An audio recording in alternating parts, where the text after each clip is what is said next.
So I'm building a 5-story multi-generational passive ICF house. And with it being 5 stories and multi-generational, we've got a lot of windows. Actually, let me just give you a quick idea of how many windows we have just up here on the 3rd floor. So we've got 2 stories below grade and then 3 stories above grade. And everything up here that you're seeing are bedrooms. So we've got 8 bedrooms and 4 baths. And the room that I'm currently working in right now is the master bedroom. I mean, check out those views.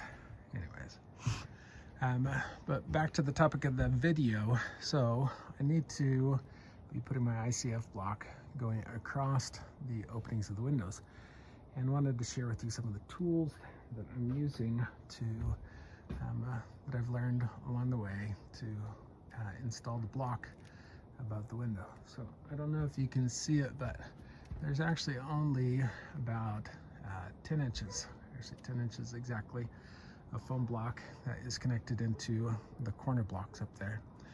And so what I've done, a couple of things, is one, you notice that I say notch the block above. So that was just a note to myself so that I didn't get too carried away and start installing the block and then have to explain to my wife, yeah, sorry, it didn't go as high as you told me to do the windows. So anyways, so I've got that notch up. I made that note to notch the block above. Another thing that you'll notice is the gap, that 2-inch gap that is next to the corner block. I've actually used a piece of 2-inch foam with the web, and that just makes that 2 inches a lot stronger. In fact, I would recommend that you not do it any other way. But going back to what I did was I foamed in that 2-inch spacer, and in addition I also, so let me go ahead and show you my foam. So I also used the foam to foam the bottom of the block and the side that goes into the corner block. Now obviously that, because of how far it's cantilevered over, it wanted to lift up, and so that's the reason why I put that temporary block up there, is to hold everything in place until the foam has the opportunity to set up in about 30 minutes, and it becomes almost as strong as glue. It's, in fact, I'd only recommend that you start using the foam if you are confident in your ICF building abilities and you're not having to pull out foam blocks, because I've only had to pull out 2, and yeah, it's hard to get it out. It's possible, but it's hard.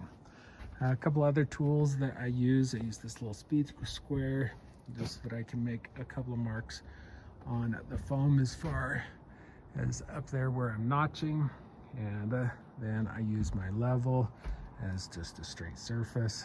Can't trust wood anymore. And then a couple of options for cutting out that notch. I mean, obviously you can go ahead and use your saw, and using the saw definitely significantly decreases the amount of foam that you kick up. It's a lot less messy.